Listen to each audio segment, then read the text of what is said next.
All right. It seems like everything is slowing down, so we'll go ahead and kick things off. Hello, everyone.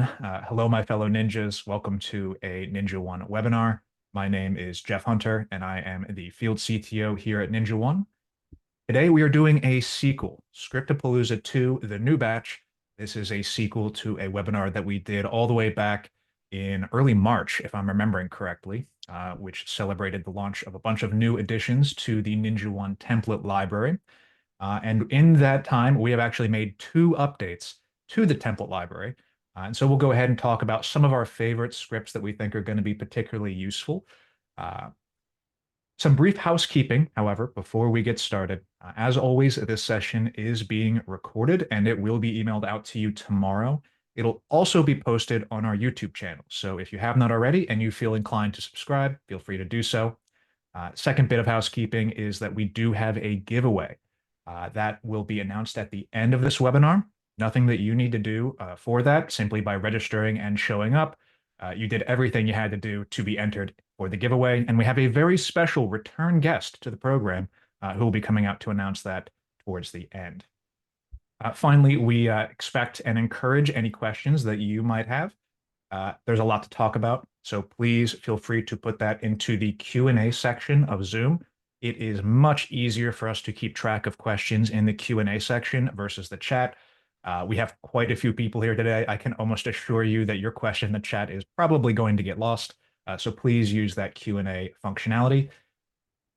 With that said, let's go ahead and do some introductions. My name is Jeff Hunter. I am the field CTO here at NinjaOne. You may remember me from other webinars and as the disembodied voice on some of NinjaOne's product demonstrations that get sent out. And today I am joined by... Hey, my name is Mark Giordano. I am a technical product manager here at NinjaOne, and I oversee our template library and a lot of the scripting that we do. Happy to be here. Happy to have you here, Mark. Mark is the man, one of the men behind our template library, and he's a big reason why we've released so many this year. And you can actually see that for this particular webinar, we're actually celebrating two individual releases to the template library. The most recent one on July 12th, we launched 23 new scripts and updated 6 existing ones that were already in the template library. And that comes on the heels of our update on May 24th, which launched 52 new scripts to the template library with updates to another 45 existing scripts. And then, of course, Scriptapalooza 1, we celebrated the 223 launch, which was 66 new scripts with updates to 35 more. Now, this currently, today, brings us a little bit over 200 total scripts inside the template library. And I'm not great at math, but you can see that so far this year, that has essentially more than doubled what we were offering at the end of 2023. And it's only July 31st. So thanks to Mark being here at Ninja, thanks to Jim, Kyle, and Nico on the out-of-the-box scripting team, they have drastically expanded all the scripts that NinjaOne has been able to offer. And we only intend to bring out more. And on that note, we're going to launch a little bit of a poll here. This is a free write field in the poll, so feel free to put in whatever you'd like. But essentially, we want to know, what new scripts would you like to see added to the NinjaOne template library? We have Mark held hostage here, so please feel free to go ahead and put in what you think would be good and valuable for NinjaOne. We can't guarantee it'll get built, but we certainly want to hear from you to hear what would be valuable so that we can take it under consideration. Absolutely.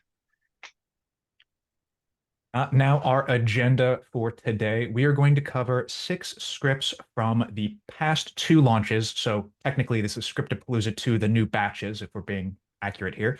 But we're pulling from the past 2 updates to the template library for our 6 favorite scripts.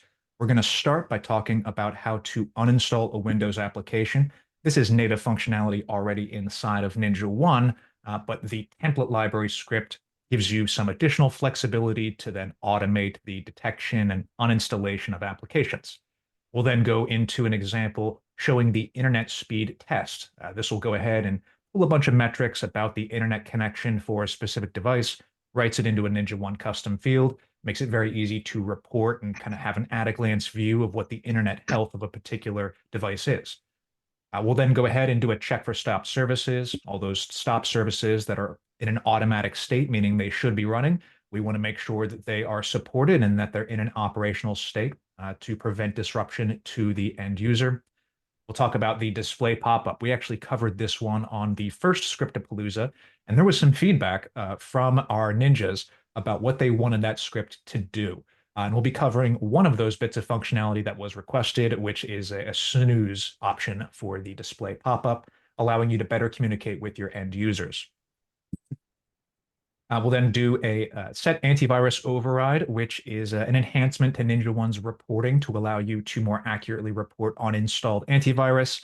And then finally, Mark is going to take us home with the domain controller health report, allowing you to get a nice graphical display of the health of a domain controller in a NinjaOne WYSIWYG custom field.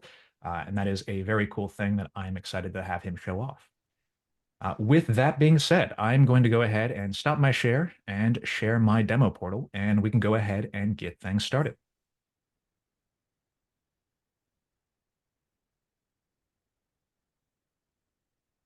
See lots of poll results coming in. I love it. Keep it coming. All right, hopefully everybody can see my screen right here. So our very first example, as I said, is going to be on automating the uninstallation of a Windows application. And as I said, this is actually native functionality already inside of Ninja. And to show you what that looks like, we can go to the software tab here on our main system level dashboard. If we click in there, we're seeing all the applications that we detect as being installed across all operating systems. This dropdown makes it very easy to look specifically at maybe just Mac installed applications. Maybe you want to see just what's installed on the mobile devices that you are managing with NinjaOne MDM. Or in our example today, it's how to uninstall a Windows application. And on this particular section with Windows applications, in addition to displaying the inventory, will also give you that ability to initiate a quiet uninstall of the application. What you can see here, we will display different versions of the application on unique line items. You can see that best with Google Chrome down here. So we can see some older versions of Google Chrome, and then it gets a little bit more recent up here. If we go over to the right-hand side, you'll see a number in the actual devices column, and that shows you how many applications actually have that version of the application installed, how many devices have that version of the application installed. And so here we can see 4 devices have this specific version of Google Chrome, 7 have this slightly older version up here, and you can click on this to get a view of what devices currently have that particular version installed. We could even export this if we needed to for reporting purposes. But let's go back to that software tab right here. And if we did want to initiate a quiet uninstall, we would go ahead and find the application we wanted to remove, like Google Chrome here, and then we have the uninstall option up at the top. And so this is great on an ad hoc basis to go ahead and remove this particular older version of Google Chrome from a device. However, let's say we want to do this on one particular device rather than doing it broadly across many devices. We can actually go to a specific device like this RJ3 PC right here, and you'll see the view is the same. Up at the top, these tabs, very analogous to what we saw on the system level dashboard earlier. And so if we go into the software tab, now we would have the ability to initiate a quiet uninstall from on this particular device as opposed to being across multiple devices. And now keep in mind here, this is a quiet uninstall. So the application has to allow itself to be quietly uninstalled. You can see something like CrowdStrike or really any other security software that is worth paying for is not going to allow you to quietly uninstall that application. You would need to use a dedicated script or potentially a dedicated uninstaller. Now, let's say we want to automate the uninstallation of applications. Perhaps there's blacklisted applications we want to remove, or there's security concerns over having certain applications installed. How can we automate that without a bunch of manual lift, without having to have somebody in here checking this all the time, looking for that? Well, we'll go ahead and go to the library, the automation library, and then the template library here. And this is where we can go ahead and import any of the 214 total scripts that we offer from the template library. Now, in this particular case, we are looking at uninstalling a Windows application, but you'll see right above that, we do have this for uninstalling a Mac OS application. So you do get that with Mac OS, the ability to use the same script. However, we will be taking a look at the Windows version today. And you can see in the description here, we're using the uninstall string and some arguments to go ahead and try and quietly uninstall the named application.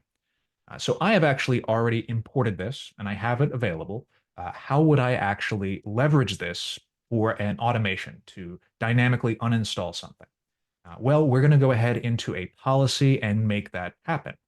So we'll go all the way down here to my Scriptapalooza policy right here. And you can see that we have this option here to uninstall LibreOffice. So this is a condition that I have already configured. In this case, I am leveraging the software condition, which can look for either the presence exists or the absence doesn't exist of a particular application. And so in this case, I want to look for the existence, the presence of LibreOffice, so that way I can make sure that we are detecting and alerting whenever that is installed. Now, note here that I have LibreOffice with asterisks on either sides of the title.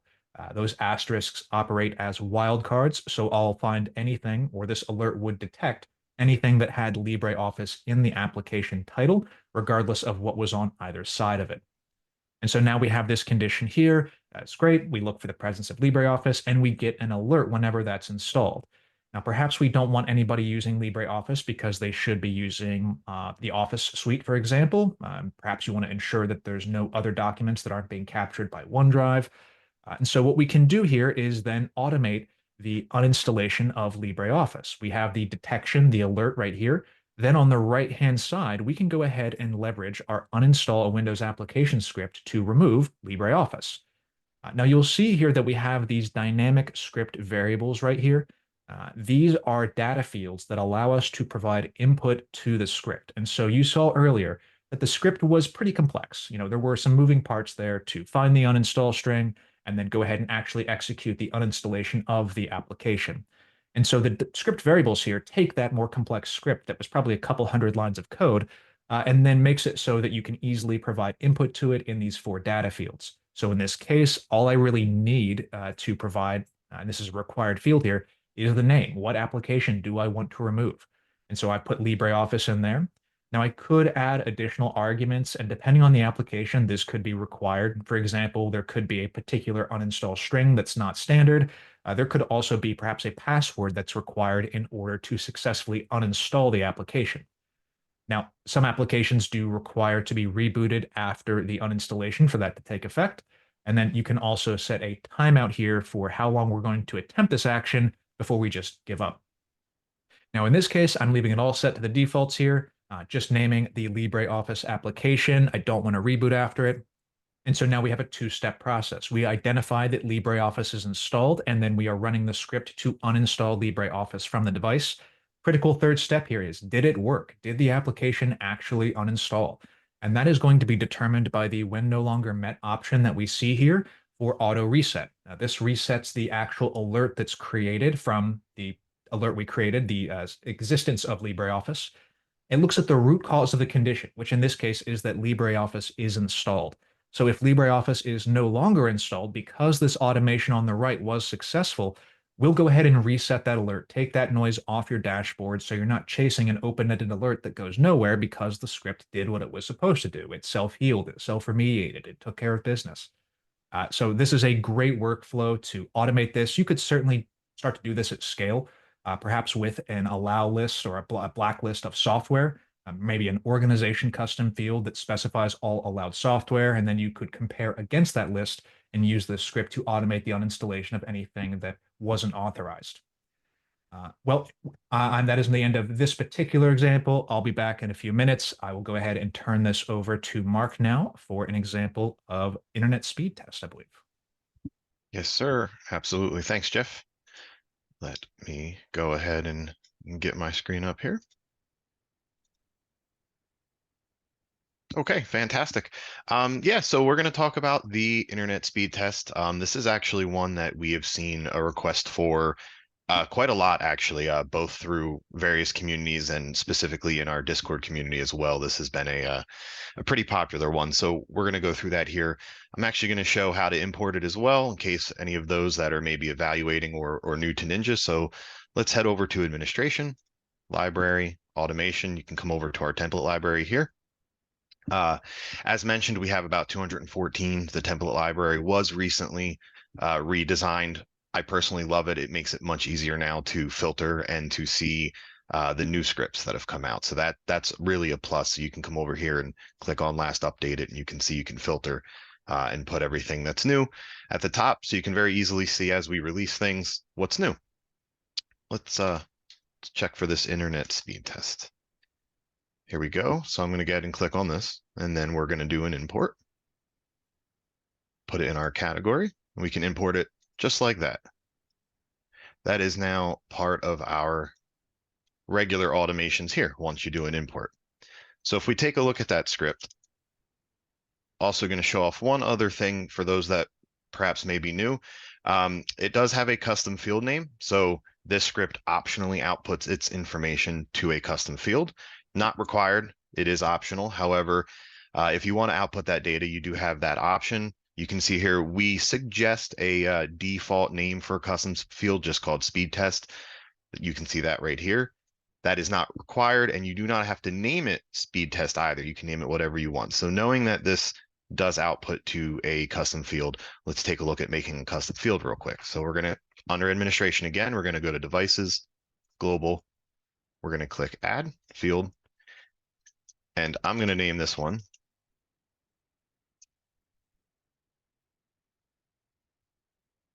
which is not what our suggested name was, which is fine. It's a multi-line, so we're going to choose a multi-line. We're going to create this. Technician can be editable or not. Doesn't necessarily matter. If you don't want your technician to be able to go in and manually edit the field, then they should just be able to read it. Automations, we absolutely need it at the very least to write permissions. And the API, we're not doing anything with the API today, so we're going to leave that alone. Device, since this is going to be run individually on a device, and we can leave everything else as is. We're going to save. And now you can see down here, we have our multi-line custom field. Let's jump over to a device and let's go ahead and run this. Now, if you want the custom field information, you go ahead and fill out your custom field name. Another thing that this script has by default is it does insert a sleep for a random amount of time for the device. This is so that if you're running it on multiple devices, you're not obviously hitting the same site, downloading, using a lot of bandwidth that could potentially skew your results or make things inaccurate. So it will automatically insert a random sleep time for each device and then run it. If you are just running it on a single device like we are today, you can just select this option and it will skip that random sleep time. So we're going to go ahead and run this. We're going to give this a minute to run. This script uses it hits the UCLA CLI, speedtest.net, for those of you that are familiar with that particular speed test. It's going to hit their CLI, give you all the pertinent information, packet loss, latency, jitter, all the things that you would see on the site when you run it as well. Good use case for this, maybe a user calls in, or maybe a few users call in and they say that the internet's running slow or things are just slow in general. You can blast this out to either one or, again, multiple devices and kind of get an idea of maybe what's going on. Maybe you get some really terrible internet result speeds back. That could be an indicator that something is indeed going on. So again, this was a pretty highly requested script. So hopefully you guys get some use out of this. It is done running. So we're going to go ahead and take a look at the script activity here. So you can see it gives you the date you ran it, your ISP, the up speeds, the down speeds. It does give you the result URL as well. So you can copy that right into your browser. It will take you to speedtest.net with the actual results that are shown here as well. You can see the packet loss, the jitter, the latency, the low and highs, as we had already discussed. So get a good understanding of what's going on there. It can take up to a minute for custom fields to be populated with data, especially depending on the amount of data. Sometimes the larger amount of data can take a little bit on the longer side. So we're going to scroll down and see if it already populated, which it did. Here is our multi-line custom field. So again, this is just essentially going to be all of the same information that just showed in the script activity. It's now here for historical purposes.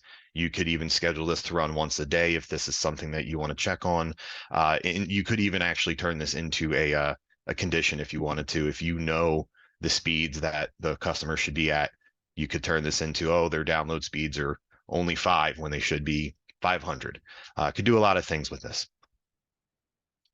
I think that's it for this one, Jeff. I'm gonna throw it back over to you. Thank you very much, Mark. Go ahead and share my screen here. And for our next example, we're going to be looking at something that is designed to support the end users and ensure that they are not interrupted in their day-to-day workflow. If we go to the administration section and then to library, we'll again revisit the template library here. And we'll look for our check for stopped services script, or more specifically, a check for stopped automatic services. And so this is designed to go ahead and take any services that are in an automatic state but aren't currently running, and it will give you the option to start those services to ensure that the end user doesn't experience any interruption from an automatic service that isn't running as it would be expected. Now, if we come in here, we saw on the previous example, or both previous examples, we saw that we have these script variables here that make it very easy to provide input to the script. You can see here that we have our parameters at the very top, and then those are going to correspond to our script variables over here. In this case, we have a checkbox. And this is pretty simple. Do we want to start any services that are found to be in a stopped state, but in an automatic startup type? And so we can go ahead and easily check the box there if that's what we'd like to do. And then if there are any services that we want to exclude because we don't want to automatically start them, we can go ahead and add a comma-separated list through this variable here. Now, how would we actually leverage this? And the answer is it really depends on how frequently you would want to run this form of check. Let's go back into our policies and talk about two different options to have this run on a recurring basis based off two different types of triggers. And so we'll go all the way down here to the bottom to our Scriptapalooza 2 policy, and then we'll go into our scheduled automation here, and we'll create a new scheduled automation. And this would be to check for stopped services like so. We can go ahead and add in our automation. Or check for stopped services right there. Now, do we want to start any services that are found to be in a down state but have an automatic startup type? In my case, yes, I do. And I don't have any particular services that I would want to exclude at this particular point in time. So we'll go ahead and apply that there. Now, running this every day at 5 o'clock, that's not really going to do a whole lot for you. I think it maybe makes a lot more sense to run this at system startup or at user login. If we run this at user login, we can go ahead and even set up a second script to wait a certain amount of time to maybe give ourselves a grace period here. And so what this does is if you have a bunch of services starting up on startup, maybe there's resource issues, not all the services start up, you might want to have a check right after the user logs in to ensure that everything is operational and everything is ready to go. Now, this is, I think, a good way to go about this. However, it does have a limitation in that this only happens on user login. So it's really only capturing the particular scenario I described, which is that some service doesn't start up as expected after a boot up and a login, potentially because there is a lack of resources. Everybody's trying to start up at the same time. I've definitely seen this happen on VMs in the past. So this works great, but it is at a single point in time. So let's flip gears a little bit and let's think about this in a different way, which would be leveraging a script result condition here. Now, I'm using script result condition in this case because I don't necessarily want to see a frequent activity log of a script running every 5 minutes, checking for stop services and starting something back up. And so the good thing about a script result condition is it won't trigger in the activity feed unless there's actually an alert generated. So I like using this mechanism to update custom fields or doing frequent checks, but I don't necessarily want to pollute my activity feed. Now, in this case, I'm running it every 15 minutes. I'm timing out after 5 minutes. That seems to be a fairly consistent, good interval for me. In terms of the result code, I really don't care about the alert. Ideally, this doesn't alert at all unless maybe something has gone wrong with the underlying mechanics of the script. So I'll leave that set to equal to 1.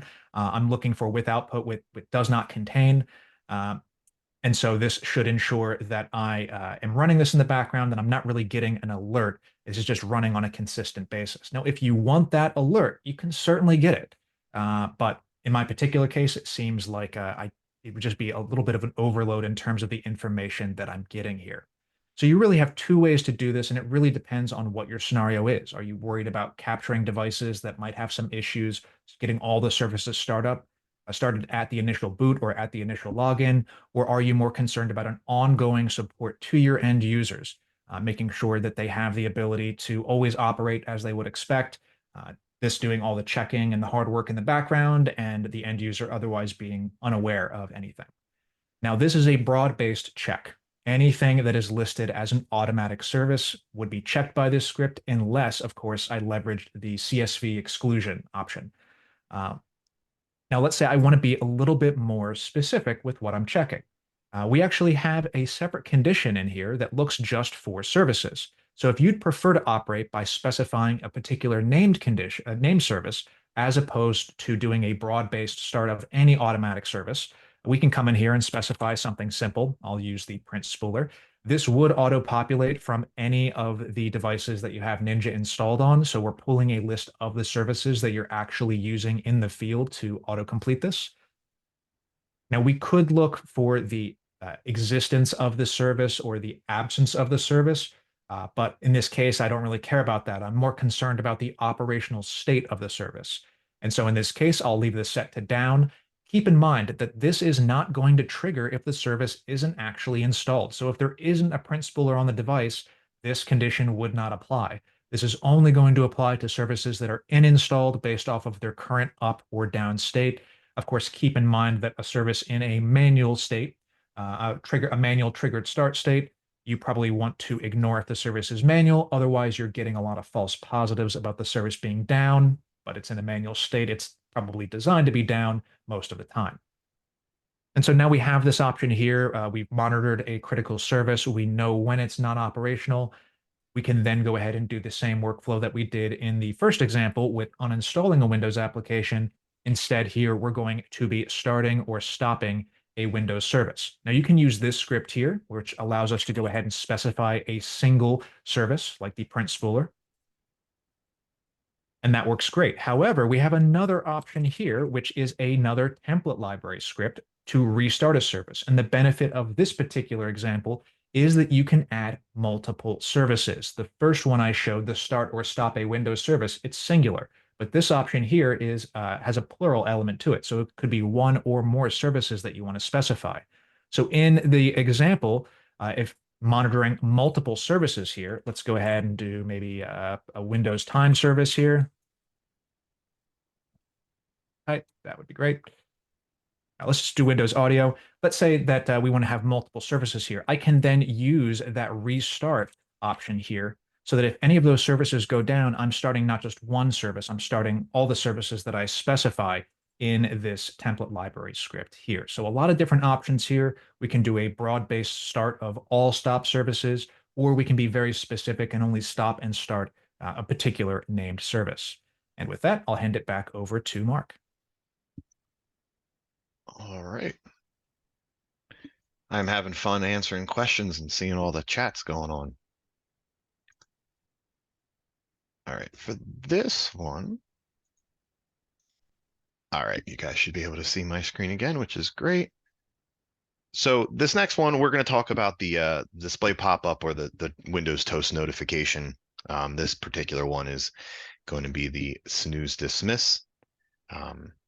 Let's head over to, again, library, automation, and our template library. And this time I'm going to search for toast as the keyword. And here you go. You can actually see that there's 4 now. Jeff, you mentioned in the beginning of this session that in the last Scriptapalooza, we demoed the toast notification, which we have now renamed to our standard notification. And we also received a lot of feedback on that one. Many people were like, give us more options, give us more options. We want more toast notification options. And so here we are. We've delivered some additional ones. I just want to touch on them real quick, just because I do like each one of them for their own reasons. Again, the standard notification is the one that we've had out before. Just sends your standard toast notification with the small image over to the left-hand side of the notification with your title and your message to the right. Stays on the screen for a small amount of time and then goes away into the notification center. The hero image one is very similar to a standard notification. The difference being this will be a full size image that's the full width of the toast notification. So if you have a bigger image or a logo or something that you want to send out, you can do that, and the message is underneath of that. Important notifications. I really like this one. Windows has the ability to basically do not disturb or suspend notifications. This one will break through that. So if they're even game mode, I believe actually suspends notifications. So anything like that that's set from a Windows perspective, this particular notification will actually break through that and still display to the user. So that can be a pretty useful toast notification if you're sending out something really urgent. You want to make sure at the very least it does pop up and display on the user screen.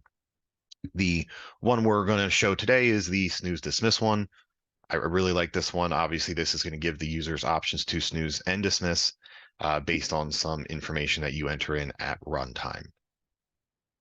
I've already imported this into the library. We've seen how to import them. We were to click on it, set your category if you want, and then you can go ahead and click import. I've already done that. It's already here. So one thing I do want to point out actually, which is good on this particular script. So there are some scripts that run just fine as system, like the internet speed test, the one that we showed previously. This particular one needs to be ran as a user. We have a really cool feature where you can set the default run as to be what you need it to be all the time. That way, when you go to run the script, you don't have to remember to drop down the run as and pick it. It'll just default to what it should be. I really like this one. Jeff can attest to this. I have a problem with remembering to run things correctly. So there are many times where I will run the script and it will fail. And it's because I did not run it under the correct context. So I love that that feature came out. I think that came out in the last release or 5.7. So it's a relatively newer feature and I love it. So let's go ahead and jump over to our device. I'm going to jump into it using Ninja Remote. Fantastic. All right, and now that we are in, we're going to go ahead and run the automation. So here is my snooze dismiss. And as you can see, the run as has defaulted to current logged in user versus system or any of the other options that you may have.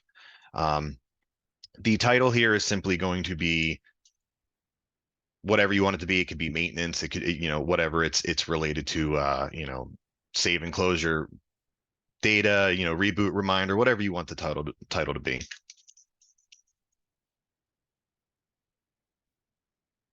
The message is, of course, the message that you're putting out there.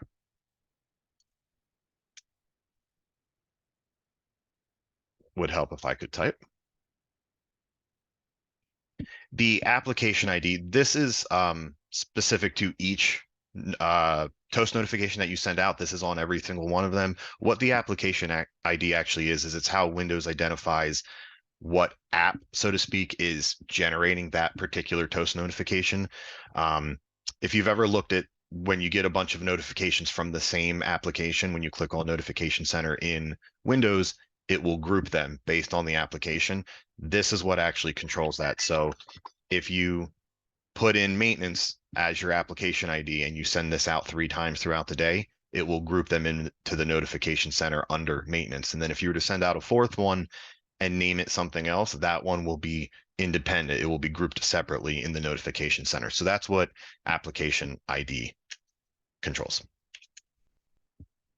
So the snooze time in minutes, you have up to 5 options you can put in here. It's a comma separated value of minutes, and you have up to 5 that you can do. So we can do 1 minute, 5 minutes, and these are the options that the users is going to see in order to reboot. So it's all in minutes, and then when we display it to the user, we will convert it to say hours if it's over an hour or over. Path to image file. If you leave this blank, it's going to use the default NinjaOne logo. Otherwise, if you put in a local path to a image that you have, it will use that for the toast notification. So this is all set. We're going to go ahead and run this. And then I'm going to pop over here to my device so that we can wait to see to get the notification. There you go. It already popped up. So you can see here's the title, the information. Please fill out our poll when we pop it back up. We love the feedback. I've said that a couple times and I mean it. Here are your options that you put in that comma separated value so they can snooze it for 1 minute, 5 minute, an hour, 2 hours, 3 minutes, 30 minutes, and 4 hours. I did notice in one of the Q&As, someone asked if we could use this in conjunction with or if we had a way to give users a toast notification or a reminder that allowed them to snooze it a couple times. You could work this into something like a reboot reminder and use this and give the user the opportunity to go ahead and select the time and remind themselves later on to do that. So if we were to hit 1 minute here and then hit snooze, the script's already done. The script's not doing the work at this point. Windows actually handles all of that based on the app ID and the time selected here. It will automatically pop it back up within a minute or whatever the selected time is and display that reminder again for your users. Jeff, back at you. Thank you very much, Mark. That is very cool. I'm going to go ahead and put a vote in here for my particular favorite use for the display pop-up, which is bothering people about low disk space. I feel like there's a half-life on what you can do as an admin or on the help desk. You can only empty the recycle bin so many times or delete temporary files so many times. So a little automation running the display pop-up in response to a condition alerting on low disk space is a great way to make it the end user's problem to delete some stuff from their machine.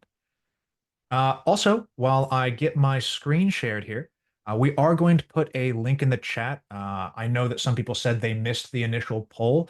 We're putting a link to product board in the chat right now.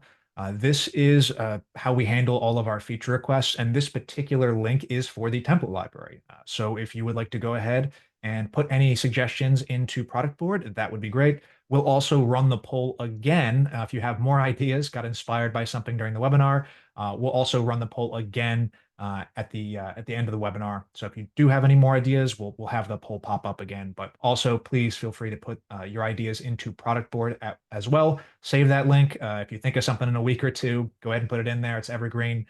So we'd love to hear your feedback on what would be valuable for you.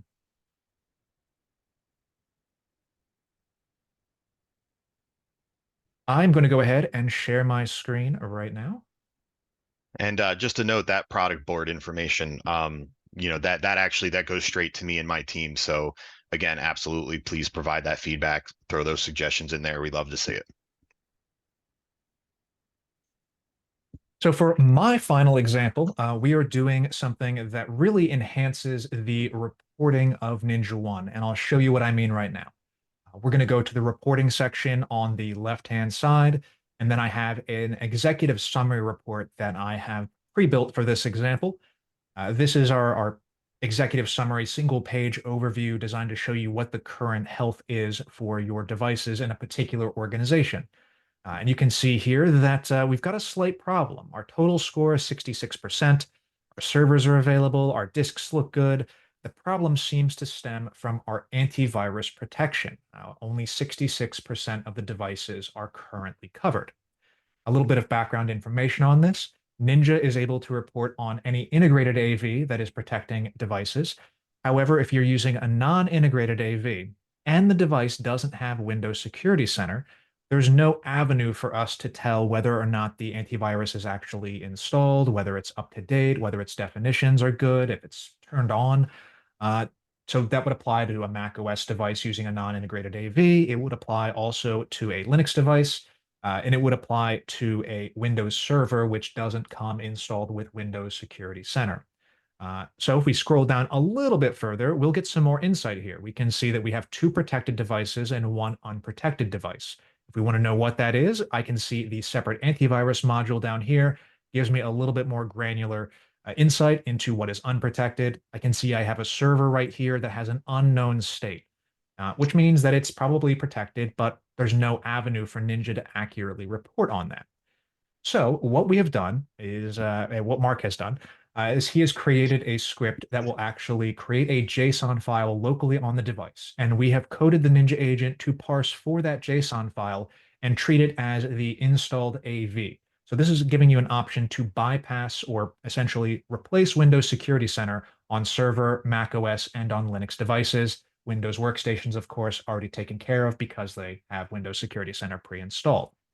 So let's go to the administration section and then into library automation and then the template library here. And we'll use the set antivirus override script. You can see we have this across all three supported OSs that we support for the NinjaOne agent. We are going to be leveraging this one right here. This creates a JSON inside of the NinjaOne program data folder. And you can see these script variables on the right-hand side allow you to provide input to the script. So what is the name of the AV? What's the version? What's the status? What's its current state? And then do we want to append to any existing override, or do we want to remove the override entirely? So let's go ahead and execute this and see how this would work in a practical demonstration. We're going to go to my API server right here. This is the one that is not currently protected according to NinjaOne's reporting. I'm going to go ahead and use the play button to execute a script here. This is going to be our set antivirus override right there. And you can see the script variables.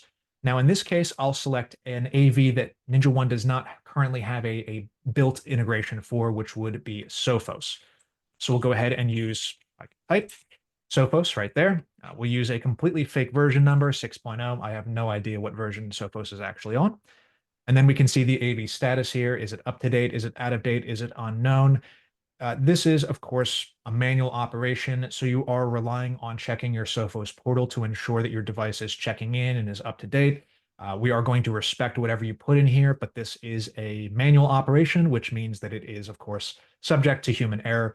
So you do want to ensure that you have validated that your AV is actually good and it is in an on state. And what you're putting into this is accurately reflecting the state of the device.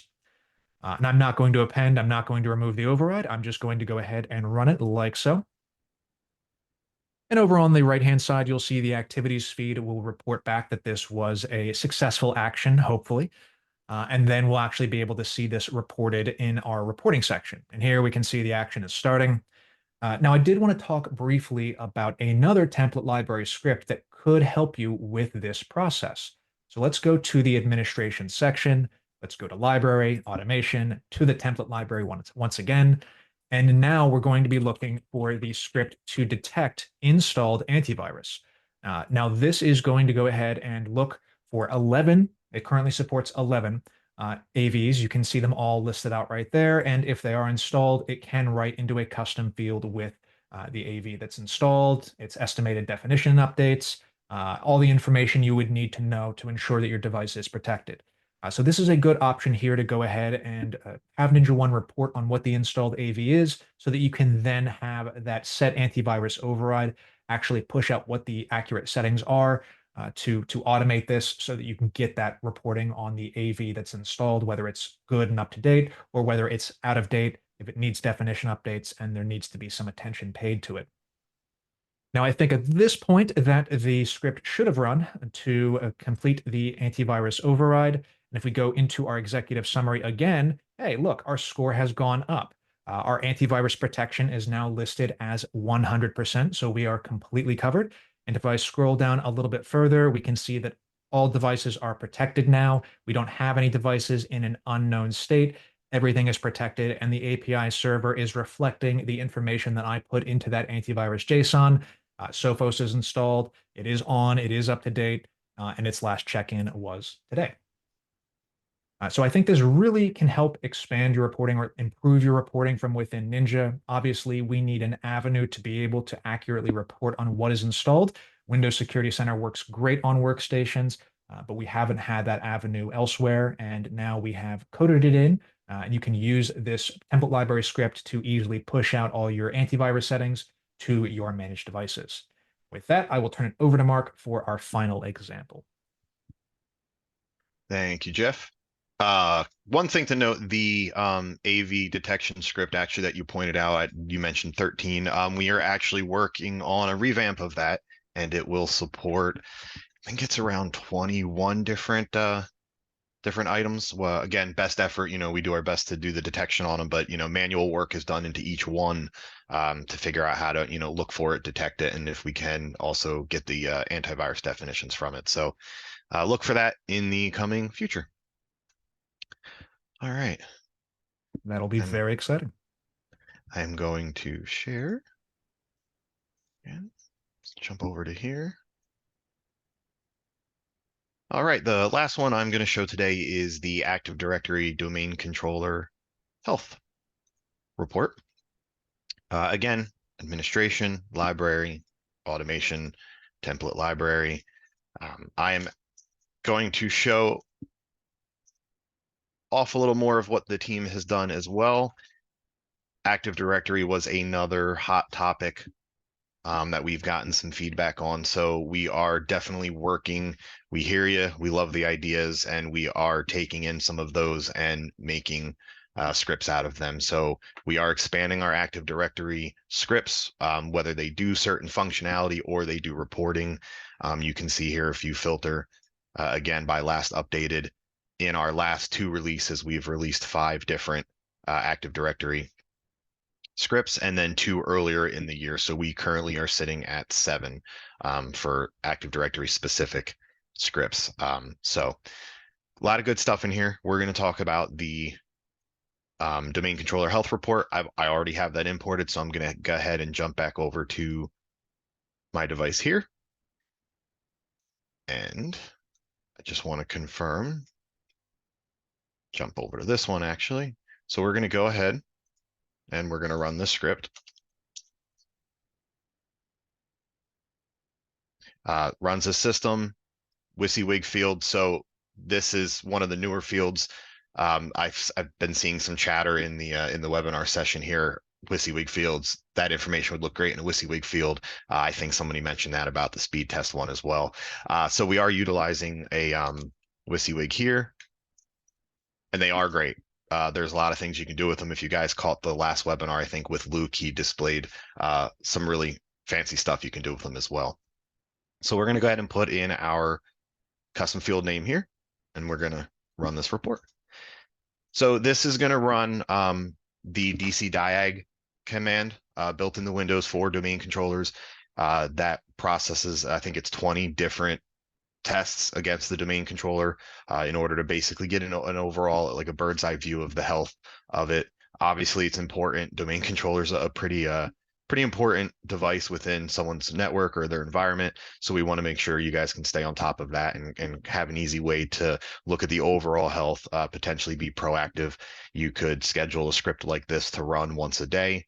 That way you always have updated information every couple hours, whatever cadence you'd want it to run at, so that you can have a very easy way to go in and look to see what the overall health is and potentially remediate anything if they're showing any kind of errors. This is actually already finished running. So let's go ahead and take a look at the results in the script activity. So you can see here, it tells you that it did successfully send it to the custom field as well, which a lot of our scripts now do. And you can see the passing tests, advertising, connectivity, all 20 of them. Looks like everything is passed. So that's great. We have a very healthy domain controller, at least for these particular tests. Let's jump over to the custom field and take a look at what that looks like. Okay, so here you go, domain controller health. So I really like this one. It's very, very obvious. It's very in your face. Again, a lot of our WYSIWYGs, you can do so much with them. So our guys put in a really cool line graph here. You can see it says passed 20, failed 0. If there were any that were failed, you would see this red bar start to creep up, and you would get a count of those ones that have failed. Of course, you can scroll down, and you can see each individual item and the status of whether it has passed or failed. Now, if it has failed, it will give you additional information. It will give you that information that is outputted by that dcdiag report or test. And I have an example of that on my other domain controller here. So we're going to jump over. I've already ran this. I had it prepped for you guys. So if we scroll down here, you can see in this particular instance, we have 1 failed. So now we have the red bar. We have an account here of 1, and you can see a lot more information related to that specific failure. All the rest are showing as passed. But again, you have this one particular one that is showing as failed. So again, just another, report or script that we hope you guys find useful. And I think that wraps up at least our demos. I think we're going to open it to question and answers, Jeff. Yeah, actually, I wanted to share something because I see a lot of chatter in chat and in the Q&A section about the WYSIWYG fields. Uh-huh. So I did want to go ahead and share a couple of examples. I did post a link to Luke's blog, which I am sharing the screen on right now. This was something that Luke showed off on a webinar we did last week, showing off some cool new 5.9 features that were released earlier in July. And I love this one, which takes advantage of some of the new built-in CSS classes for NinjaOne's WYSIWYG custom fields to create kind of a quasi long-term data retention um, report. It uses JSON that's stored locally on the device and then just puts the information in these nice little fields here. And if you want to see what they look like, we can actually go to this device right here, go into a custom field. And then if we scroll down a little bit, you'll actually see the WYSIWYG fields right here and see that a little too much data in there for them to be displayed automatically. But then here's the last 24 hours of performance data. We have this for both CPU and memory. So this is not a template library script. I just think it's very cool. You can see some other examples here that would show things like alerts as well as ticketing data. So very exciting. Would highly recommend you check out Luke's blog there. Absolutely. Uh, Yeah, that's what I was referencing. That's Luke's done some great stuff. We also have in our Discord, again, super active. If you're not on there, jump on there. There's also someone who created a function actually to take an object and put it into a WYSIWYG field. For you. So that's been useful. I've also dropped a function in there that will take an object or a hash table and turn it into pie charts for you and put it into the WYSIWYG field with some options with to have a legend on the side, a border. So definitely some great stuff you can do with the WYSIWYG fields. Check them out. and I promised that we would do the poll again. So we are going to go ahead and launch that. You can use the product board link anytime, but obviously the poll is specific to this webinar and we're running out of time. So if there are any ideas that you didn't get to enter the first time, there are any ideas that you were inspired by as we were going through everything, go ahead, let us know. We are very interested in hearing your feedback and what sort of real world scenarios you're encountering that we can help fix. Uh, we are going to bring out a very special guest, a returning guest star to the NinjaOne webinar program. Andrew, would you mind coming out here and announcing our winner of our giveaway? Hello. It's so great to see so many familiar names in the chat. Thanks again for attending our second Scriptapalooza event. My name's Andrew. I'm a marketing programs coordinator here at Ninja. And as Jeff mentioned, I'm here to announce today's prizes, which include a Moonshine fishing rod, a Pelican kayak, a Caraway cooking set, and a Valve Steam Deck. And the winner of today's giveaway is Josh Hutchin. Everyone drop a huge congratulations in the chat. Josh, please keep an eye out in the following days from an email from NinjaOne to claim your prize. Thanks.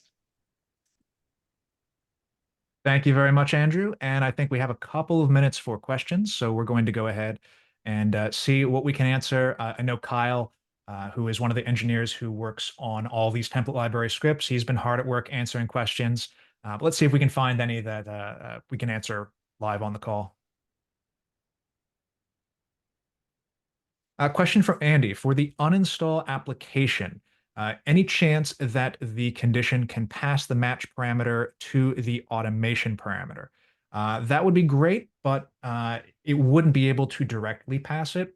You could potentially do something using custom fields where you have an allow list of allowed applications. You compare what's installed on the device against that organization custom field, and then you write the discrepancy out into a custom field. At that point, I think it becomes feasible to have a dedicated script that scrolls through every entry in that custom field of what's blacklisted, loop through them all, and then uninstall them. A similar type workflow you might remember from a previous webinar I did on advanced automation. It was the same type workflow, but with admin users. So reporting on who's an admin user, comparing that against who's an authorized admin, writing the discrepancy out into a custom field, and then having a PowerShell script loop through all the entries in that custom field and disable them. So same type workflow, I think, would work in this scenario.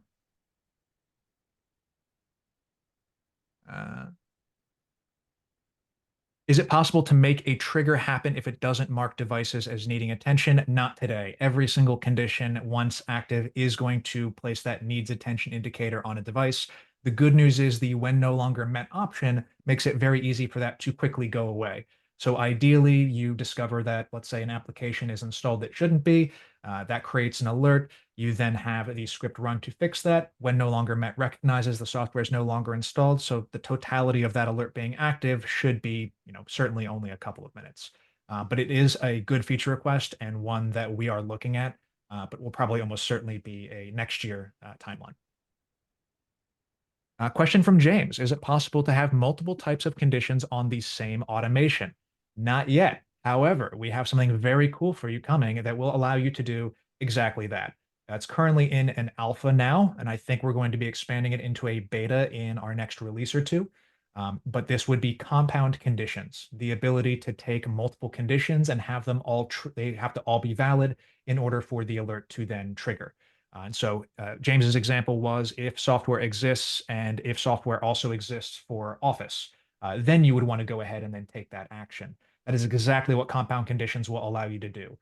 If it is a particular operating system, if it's a particular software installed, if there's a particular script result condition, if there's a particular custom field that matches, any permutation of those you'll be able to combine together. And once they all trigger, this would be and logic, they'd all have to trigger, then you would be able to have your automation respond or you'd have your alert. So not today, James, but we're in the home stretch. I think that's something we absolutely plan to have out this year. Joshua Beckus asked, can you do a toast pop-up when a user password is expiring in less than X days? Yes, absolutely. You could use the toast notification as your remediation script. So you could do like a script result condition that checks for the password expiration date, use that as the condition, put in the amount of days you want it to alert on, and then if that condition is true, have it trigger as a remediation script your toast notification. So absolutely, you can do a lot of things with those, very flexible.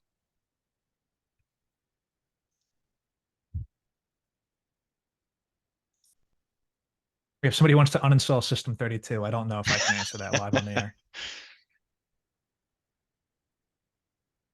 Do you have any recommendation? Do you have any recommendations on how to organize scripts so our techs don't forget what's readily available?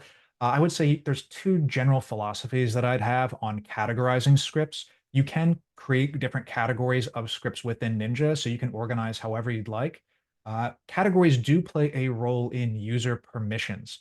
So I do see a lot of people categorizing scripts based off of those user permissions. So that way, easy operational scripts that aren't too destructive, they're made available to help desk technicians, but then maybe the more complicated stuff is restricted and they can't see it. So if that's the case for you and you have that concern, then you would certainly want to organize based off of that type of categorization where it's destructive scripts, get categorized one way, less destructive, more commonly used operational scripts are in a separate category, more generally available. The other option is just based off function. And so you can go ahead and create, particular functions or categorized based off of a particular function. I find that works very well. So it really comes down to what your specific needs are. If you don't have a need to restrict based off of your permissions, then probably doing it based off of pure function is the way that I would go. So hopefully that helps.